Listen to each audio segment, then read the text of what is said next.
fly. Bindi, she just don't understand why. Once upon a time, in a sparkling billabong at the edge of the rainforest near the little town of Tully, there was a turtle named Bindi. But Bindi didn't know she was a turtle. She's a turtle duck. She can't fly. She feels like she's stuck. She's a turtle duck. She can't fly. She's quacking up. When she was still in her egg, a great tropical storm swept through the rainforest. Rain poured down in silver sheets, thunder rumbled like a hungry crocodile, and the river rose higher and higher until it carried her egg downstream, right into a duck's nest. When the skies cleared, Mama Duck came home and found 6 eggs waiting for her. She didn't even notice that there was an extra one, green at that, and slightly bigger and shinier than the rest. In time, all 6 eggs began to wiggle and crack. Out popped 5 fluffy ducklings and 1 tiny turtle with a smooth green shell. Mama Duck blinked in surprise. Well, you're not the fluffiest duckling I've ever seen, but you're mine, all the same. So Bindi grew up believing she was a duck. She followed her brothers and sisters everywhere, paddling in the cool water, chasing dragonflies and playing hide-and-seek in the reeds. But she couldn't quite do what the others did. When a duck's siblings flapped their wings and practiced flying, Bindi flapped her little legs and tried to jump. She fell straight into the water every time. Every morning, Bindi practiced. She climbed onto the rocks, stretched her short legs wide, and gave the biggest jumps she could. But no matter how hard she tried, she landed in the billabong with a splash. One day, sitting on the edge of the billabong, Bindi called Archie over to her and said, Archie, do you know why I can't fly? I try so hard like everyone else, but I just can't do it. And how am I supposed to fly if I don't have any feathers like the rest of ya? Archie, always thoughtful, sat next to Bindi and replied, You know, Bindi, I don't know, but maybe Mama and Papa can tell you. You don't think they'll say I'm being silly, do ya? Archie replied frankly, even though unconvincingly. Not at all, Bindi. Of course not. Thank you, Archie, Said Bindi. You're the best big brother a girl could ever have. So a few days later, after trying so hard, she went to Mama and Papa and asked, while blinking up at the sky, Why can't I fly? Mama Duck ruffled her feathers gently. Maybe your wings just need a bit more time to grow, dear. But Mama, I haven't even got any feathers yet. And Maisies and Daisies are almost all grown. Then with a loving, all-knowing smile, her daddy said, Maybe if you ate all your veggies, like your brothers and sisters, that might help.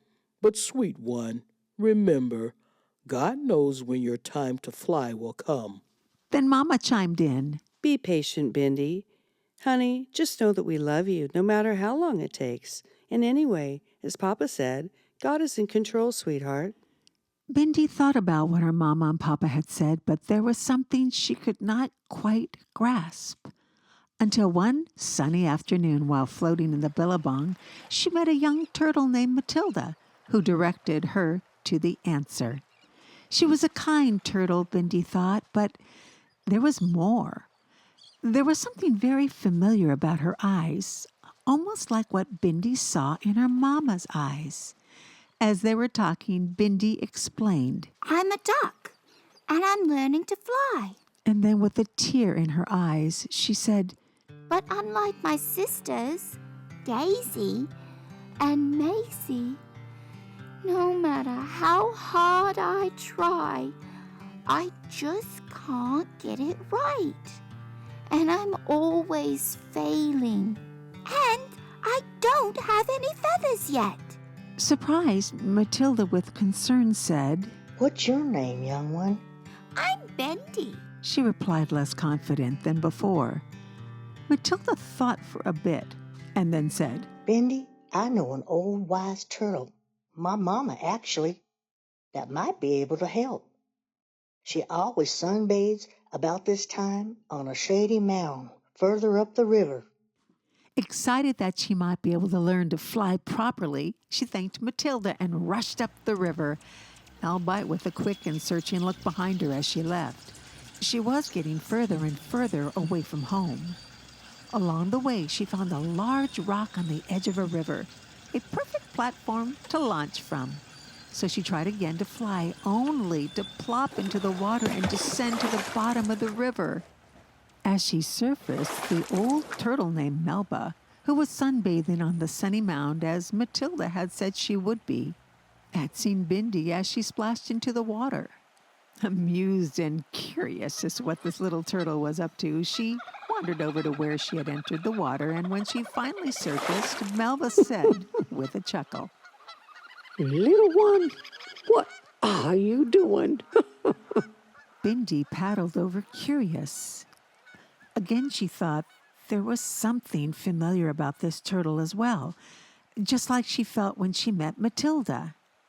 Maybe it's just that she's Matilda's mama, she thought, but the thought was passing, and Bindi, proud and standing tall, replied, I'm a duck, and I'm learning to fly. Melba studied her shiny shell, her webbed feet, and her bright eyes. You may live with ducks, but you, my dear, are a turtle, and a very fine one at that. Bindi blinked. A turtle? She said, But turtles don't fly. That's true, but turtles can do something ducks cannot. We can dive deep and stay beneath the water for ages. We carry our homes on our backs, and we move through life slowly enough to notice every wonder of God's amazing world along the way. Bindi thought about that. She looked down at her reflection, really looked, and saw how strong her legs were, how lovely her shell was, and said to herself, How peaceful it feels when I'm just floating down the river without rushing anywhere. Bindi's mind was flooded with thoughts, and her heart was full of different emotions. And as she floated down the river to home, she said to herself, I am a turtle. I don't need any feathers to fly. Wow! But wait. How come Mama and Papa and my brothers and sisters are all ducks? As she got closer to home, more and more questions came into her young, inquisitive mind. The family was so worried when Bindi went missing, and when she finally did return after several days by herself, they were all waiting for her, excited that she was finally home safely. Archie was the first to greet her and asked thoughtfully, You've been away almost forever, Bindi. Where have you been all this time? Bindi replied as Daisy and Maisie came closer. Oh, Archie, I have so much news. But first, I must go see Mama and Papa. I'll talk to you all after. Daisy and Maisie protested together. Daisy spoke for both of them, saying that Bindi had been gone for what felt like forever. And because they were her sisters, she said they ought to know what had happened. Everything, right away. Bindi laughed at her sister's dramatic claims and said with a soft heart, Oh, Daisy, I love you both so very much. And I promise I will tell you both everything as soon as I have spoken to Mama and Papa. And yes, I'll tell you guys before I talk to the boys. And with that, and with a big smile on her face, Bindi waddled over to where Mama and Papa were watching. Both Mother Duck and Father Duck looked at each other as they watched Bindi waddle up from the river's edge. And when Bindi was confronted by Archie with a hug of sorts, and they saw her speaking to Daisy and Maisie, with Billy and Ollie watching on, Mama said to Bindi's Papa, You know, Walter, there's something different about Bindi. Yes, Margaret, I can see that. Almost like she's found a new confidence. Oh, Walter, what am I to do with you? You must be thinking too deeply. You haven't called me Margaret since our wedding day. But I agree, there's something changed in her. And then it was revealed by Bindi herself. Mama, Papa, I met a wise old turtle. She told me who I am and why I don't have any feathers. She told me I don't need to fly. Mama and Papa listened to their youngest give all the details of her adventure. She told me I can swim, dive, and always bring my home with me. Because I'm a turtle. That's pretty special, don't you think? She said this with so much hesitation that even Papa Duck picked up on her nervousness. So he cuddled up beside his young daughter to give her confidence to continue and for her to know that no matter what, he would always be her papa. But Papa, why am I a turtle and you're all ducks? I don't understand how this can be. Do you know, Mama, how this can be? Mother Duck nuzzled Bindi gently and looked at Walter with a little tear forming in her eye and dropping to her cheek. A turtle you may be, Bindi, but you are my special turtle, honey, and you are the happiest kind of turtle, one who knows that she is loved. You can finally believe in yourself and know that God made you perfectly to be who He made you to be. God will reveal the truth in His timing. And Papa, shaking his head, said, Amen to that, Mama. From that day on, Bindi didn't try to be anyone else. She still played with her duck brothers and sisters, and she told them all, Daisy and Maisie were first, of course, everything she had learned. And when they all flew above the water, she waved from below, gliding calmly through the billabong, exactly where she belonged. And when the soft breeze rippled the surface, she sometimes heard Melba's voice whispering through the reeds. Fly if you can. But if you cannot, swim with joy in the life you were made for. Made perfect by God for a purpose that only you can fulfill. And Bindi started to wonder about her feelings as she remembered meeting Matilda and Melba. The turtle that thought she could fly. Bindi. As Bindi from Tully learned that day, being different isn't a mistake. It's a masterpiece. She discovered that trying to be like everyone else only made her tired and sad. But when she accepted who God made her to be, she found peace, beauty, and purpose in her own shell. Sometimes it feels like everyone else is flying, getting noticed, moving faster, while you're still paddling in circles.